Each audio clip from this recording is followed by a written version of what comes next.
Surfing the internet has become a commonplace activity. Whether it's information, games or bank transactions we're talking about, billions of data are sent, received or processed round the clock. And today this global network is so easy to use. The technology behind it is called the World Wide Web. Along with email, it's the most frequently used internet application. Amazingly, we owe this revolutionary technology first and foremost to one brilliant programmer, Sir Timothy Berners-Lee.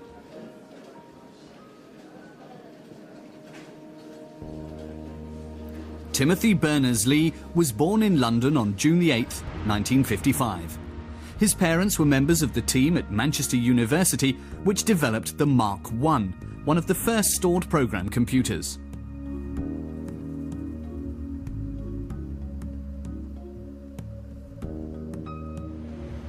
When I came home from school one day, Berners-Lee remembers, my father was reading a book on brain research. He was looking for clues as to how a computer might be taught to establish links in the same way that the human brain does. How we can make it happen that a computer works as a That's because the brain links things that have a common feature, even if at first they appear totally unrelated.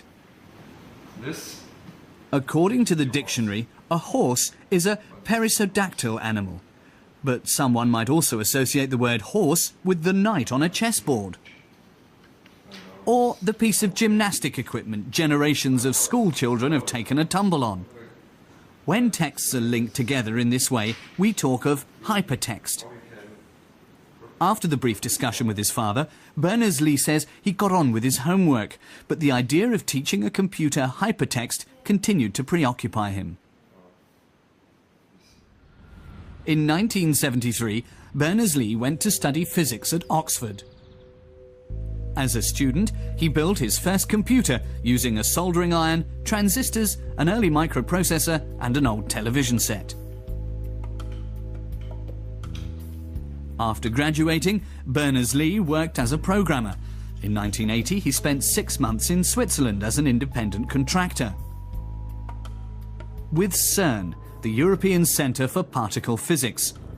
At first, he had no idea who was responsible for what at CERN and which computer programs they were using. To gain an overview, he wrote his own program.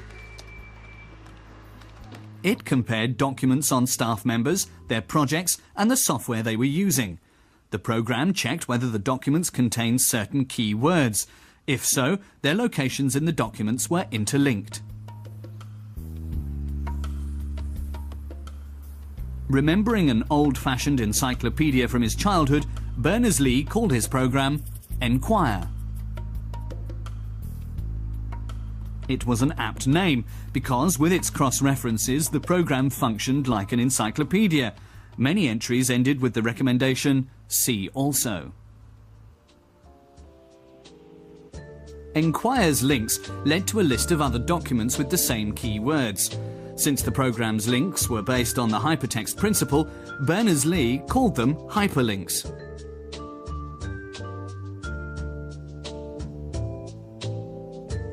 His program only ran on the computer at CERN and was never published. Nevertheless, it formed the basis for the World Wide Web, which he developed later, because Berners-Lee didn't just want to interlink documents on one computer, he also wanted to interlink documents on several computers at different locations. It was this concept that resulted in the creation of the World Wide Web. An appropriate network of interconnected computers already existed in the form of the Internet. It was the ideal vehicle for the realization of Berners-Lee's vision. The origins of the Internet go back to the late 1950s, when America was stunned by a Russian breakthrough in the space race. Today, a new moon is in the sky, a 23-inch metal sphere placed in orbit by a Russian rocket. In 1957, the Soviet Union launched Sputnik 1 to become the first nation to put a satellite in orbit around the Earth. The United States government felt compelled to act. It decided that every scrap of technological knowledge had to be collated and, above all, made available to the military at all times to avoid any further political embarrassment. In 1958, at the behest of President Eisenhower, Defense Minister Neil H. McElroy established the Advanced Research Projects Agency, ARPA for short. Its brief: to focus on the new communication technologies. With Paul Barron at the helm, ARPA was commissioned to develop a computer network that would still function if parts of it failed. Barron soon realised that this could only be achieved with a decentralised structure, because with a centralised structure there is only a path from A to B. If the central node fails to function, the information cannot reach its destination. A decentralised structure, however, enables the information to be diverted via point C if the central node is down. Thus, the Internet concept was born. In 1969, 4 computers at the universities of Stanford, Utah, Los Angeles and Santa Barbara were interconnected via special telephone lines to form the first computer network, the ARPANET, the forerunner of today's Internet. The scientists who had access to this network quickly realized its value. Data could now be recalled at any time from computers far away. By 1974, the ARPANET had grown to encompass over 100 computers, some of them even outside the United States. The word Internet was coined. In 1983, it became the official term for the system. The problem with the ARPANET, however, was that it was used by very different types of computer. Someone working with one particular system needed substantial computer knowledge to recall data from another system. Since the computers had different operating systems, they could not understand one another, just like two people speaking different languages.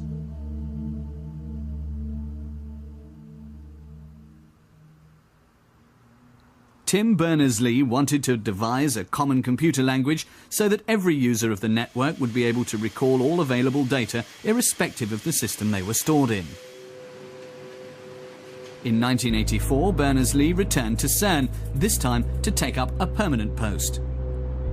His task was to create a documentation system that would enable CERN staff from all over the world to exchange and administer the results of their research more easily. To this end, amongst other things, Berners-Lee developed the 2 main building blocks of the World Wide Web. He called them HTML and URL. HTML is short for Hypertext Markup Language, while URL stands for Universal Resource Locator. HTML is a language all computers can understand. It creates text documents and makes hyperlinks. In other words, cross-reference is possible. A program known as a browser ensures the correct portrayal of an HTML document on the computer.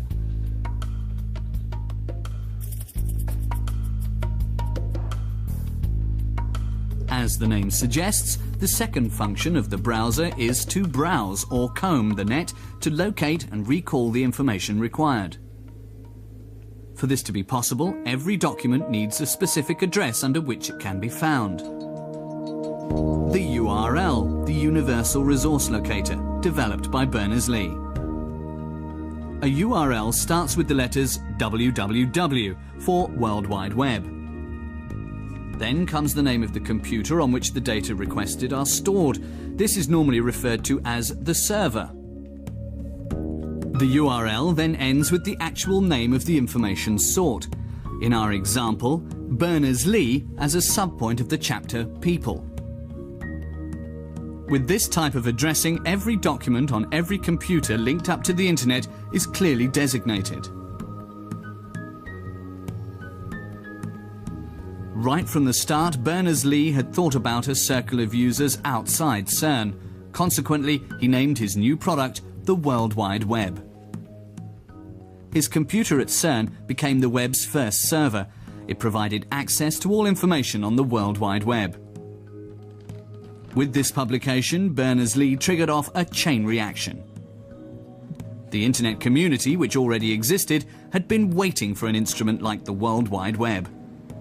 All over the world, its members now sat at their computers for days and nights, installing new servers, improving Berners-Lee's programming, and helping the WWW overcome its teething problems. One major difference from today was the user surface, as it's known, what the user sees on the monitor. At first, it was only possible to recall text, and all functions and commands had to be entered. So, in its infancy, the World Wide Web was still an instrument solely for experts. Then, in 1993, a student called Mark Andreessen programmed the Mosaic browser. For the first time, it integrated pictures and hyperlinks that could be activated simply with a mouse click. A year later, the browser was marketed under the name Navigator. Its screen-oriented concept revolutionized the World Wide Web. At the end of 1994, CERN officially bowed out of the development of the World Wide Web without having applied for any patents. The Institute still thought in terms of an open, non-commercial network. But software firms worldwide pounced on the net. Indeed, 1994 is seen as the year in which the World Wide Web became big business. Tim Berners-Lee took no share in the boom. Instead of embarking on risky business adventures, he preferred to focus on the further development of the web. The World Wide Web has come a long way since its modest beginnings in the early 1980s.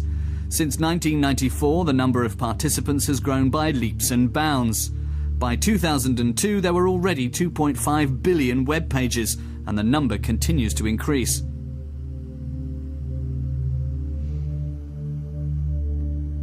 This huge volume of data and the ease with which it can be accessed has had hardly any effect on our concept of information.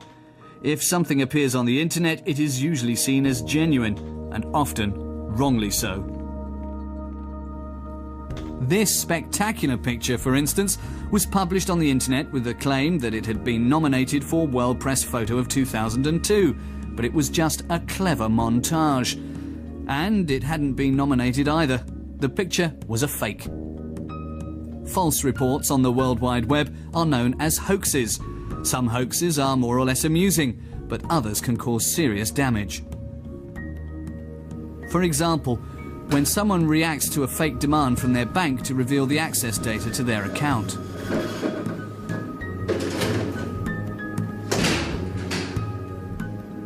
Without the World Wide Web, just-in-time production, which shifts the stocks of entire warehouses to trucks on the road, would be just as inconceivable as globalization, with all its negative consequences. The web could also give rise to a new dual-class society. Those who, in their search for information, turn to traditional media, like the wide range of reference books, need a huge amount of time to find what they need, if they find it at all.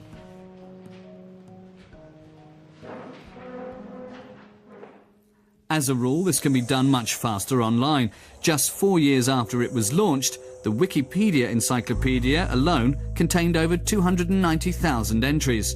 Constantly updated, they also offered diverse links to all possible topics from A to Z.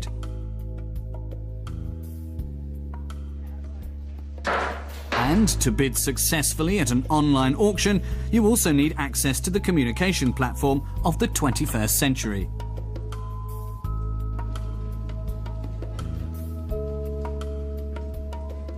In recent years, its inventor, Tim Berners-Lee, has received numerous awards.